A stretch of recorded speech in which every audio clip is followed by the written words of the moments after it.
जय गुरु जी। दोस्तों, पॉजिटिव कर्मा भाई आरजे आदि कश्यप मुंबईचा माणूस और आपके लिए लेकर आया है आपका मनपसंद प्रोग्राम। आज है एपिसोड नंबर 420। फ्राइडे का दिन है और 2 जुलाई। थोड़ा डूबूंगा मगर फिर तैर आऊंगा, थोड़ा डूबूंगा मगर फिर तैर आऊंगा, ऐ जिंदगी तू देख मैं फिर जीत आऊंगा। दोस्तों, आज हम बात करते हैं पेड़ों के बारे में, ट्रीज के बारे में, क्योंकि अभी ऑक्सीजन की बहुत कमी है और क्योंकि हम लगातार पेड़ों को काटते रहे हैं और इसके कारण ऑक्सीजन की कमी बढ़ती जा रही है। इसके बारे में एक बहुत अच्छा लेख है, छोटी सी कविता है। मुझे उम्मीद है कि ये कविता आपको अवश्य पसंद आएगी। आरजे आदि कश्यप मुंबईचा माणूस। मंदिरों में बटे अब यही प्रसाद, एक पौधा और थोड़ी सी खाद। हर मस्जिद में यही अजान, हर मस्जिद से यही अजान, दरख्त लगाए हर इंसान। अब गूंजे गुरुद्वारों में वाणी, अब गूंजे गुरुद्वारों में वाणी, दे हर बंदा पौधों को पानी, दे हर बंदा पौधों को पानी। सभी चर्च दें अब ये शिक्षा, सभी चर्च दें अब ये शिक्षा, वृक्षारोपण यीशु की इच्छा, नित हो रही है सांसें कम। दोस्तों, ये आखिरी पंक्ति है, ध्यान से सुनिएगा। नित हो रही हैं सांसें कम, आओ पेड़ लगाएं हम, पेड़ लगाएं जीवन बचाएं, पेड़ लगाएं जीवन बचाएं। बहुत खूबसूरत पंक्तियां थी, बहुत कुछ इसमें एक मैसेज था जो हमें समझना चाहिए कि आज हमें ऑक्सीजन की बहुत कमी है और शायद उसका कारण ये भी हो सकता है कि हम डिफॉरेस्टेशन की तरफ जा रहे हैं, हम पेड़ों को काटे जा रहे हैं। हमें शायद पेड़ों को बचा के रखना चाहिए, जो हमारे ऑक्सीजन का बहुत ही उत्तम स्रोत है। आरजे आदि कश्यप मुंबईचा माणूस। और दोस्तों, आज आरजे आदि विशेष में मैं आपको एक बहुत ही अच्छी सी कहानी सुनाने वाला हूँ और कहानी का शीर्षक है प्रेम के भूखे।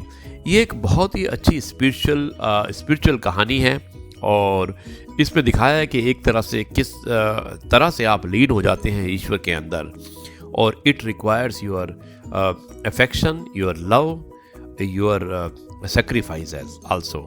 सो आप सुनिएगा और मुझे उम्मीद है कि ये कहानी आपको पसंद आएगी। कहानी का शीर्षक है प्रेम के भूखे। वृंदावन में बिहारी जी की अन्यन भक्त थी, उनका नाम था कांता बाई। बिहारी जी को अपना लाला कहा करती थी, इन्हें लाड़ दुलार से रखती थी और दिन रात उनकी सेवा में लीन रहती थी। क्या मजाल कि उनके लल्ला को जरा सी भी तकलीफ हो जाए। एक दिन की बात है, कांता बाई अपने लल्ला को विश्राम करा रही थी और खुद भी तनिक देर विश्राम करने लगी। तभी उसे जोर से हिचकियां आने लगी और वो इतनी बेचैन हो गई कि उसे कुछ भी सूझ नहीं रहा था। तभी कांताबाई की पुत्री उसके घर पे आई, जिसका विवाह पास ही के गांव में किया हुआ था। तब कांताबाई की हिचकियां रुक गई। अच्छा महसूस करने लगी तो उसने अपनी पुत्री को सारा वृत्तांत सुनाया कि कैसे वो हिचकियों में बेचैन हो गई थी। तब उसकी पुत्री ने कहा कि माँ, मैं तुम्हें सच्चे मन से याद कर रही थी, उसी के कारण तुम्हें हिचकियां आ रही थी, और जब मैं आ गई हूं तो तुम्हारी हिचकियां भी बंद हो चुकी है। कांताबाई हैरान रह गई कि ऐसा भी भला होता है। तब उसने अपनी पुत्री से कहा और पुत्री ने भी जवाब दिया कि हाँ माँ, ऐसा ही होता है।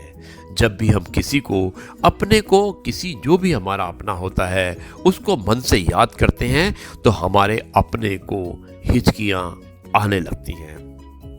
तब कांताबाई ने सोचा कि मैं तो ठाकुर को हर पल याद करती रहती हूँ। ठाकुर यानी कि हमारे कृष्ण भगवान। तो मैं तो ठाकुर को हर पल याद करती रहती हूँ, यानी कि मेरे लल्ला को भी हिचकियां आती होंगी। हाय, मेरा छोटा सा लल्ला हिचकियों में कितना बेचैन हो जाता होगा। ये बचपन का रूप है भगवान कृष्ण का, जिसके बारे में ये कहा गया है। नहीं, ऐसा नहीं होगा। अब से मैं अपने लल्ला को जरा भी परेशान नहीं होने दूंगी और उसी दिन से कांताबाई ने ठाकुर को याद करना छोड़ दिया। अपने लल्ला को भी अपनी पुत्री को ही दे दिया और सेवा करने के लिए, और कहा कि अब लल्ला को तुम अपने पास रखना। लेकिन कांताबाई ने एक पल के लिए भी अपने लल्ला को याद नहीं किया। और ऐसा करते करते हफ्ते बीत गए और फिर एक दिन जब कांताबाई सो रही थी तो साक्षात बांके बिहारी कांताबाई के सपने में आते हैं और कांताबाई के पैर पकड़कर खुशी के आंसू रोने लगते हैं। कांताबाई फौरन जाग जाती है और उठकर प्रणाम करते हुए रोने लगती है कि प्रभु आप तो उनको भी नहीं मिल पाते जो समाधि लगाकर निरंतर आपका ध्यान करते रहते हैं। फिर मैं पापिन जिसने आपको याद भी करना छोड़ दिया है, आप उसे दर्शन कैसे देने आ गए। तब बिहारी जी मुस्कुराकर कहते हैं कि मां, कोई भी मुझे याद करता है तो या तो उसके पीछे किसी वस्तु का स्वार्थ होता है, या फिर कोई साधु ही जब मुझे याद करता है तो उसके पीछे भी उसका मुक्ति पाने का स्वार्थ छिपा होता है। लेकिन धन्य हो मां, तुम ऐसी पहली भक्त हो जिसने ये सोचकर मुझे याद करना छोड़ दिया कि कहीं मुझे हिचकियां आने आती हैं और हिचकियां आती होंगी तो मैं परेशान हो जाऊंगा। मेरी इतनी परवाह करने वाली मां मैंने पहली बार देखी है।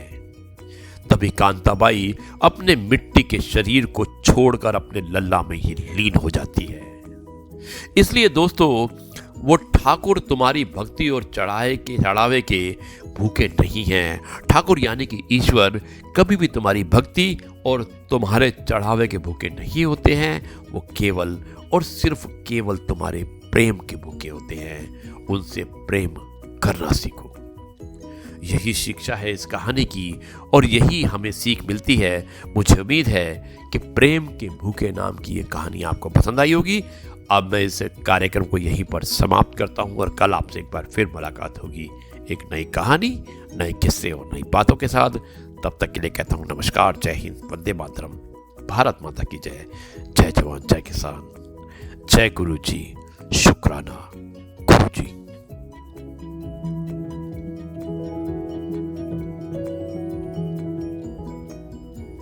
जय गुरु जी।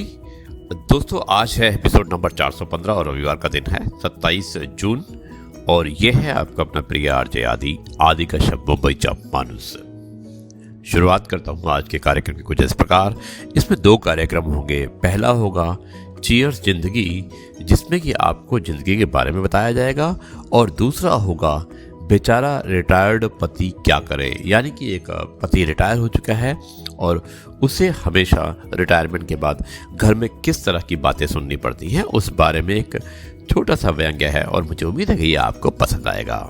शुरुआत करता हूँ चीयर्स जिंदगी से। दोस्तों, जिंदगी क्या है। एक बार समुद्र के किनारे एक लहर आई और एक बच्चे की चप्पल को अपने साथ बहा ले गई। बच्चे ने रेत पर उंगली से लिख दिया कि समुद्र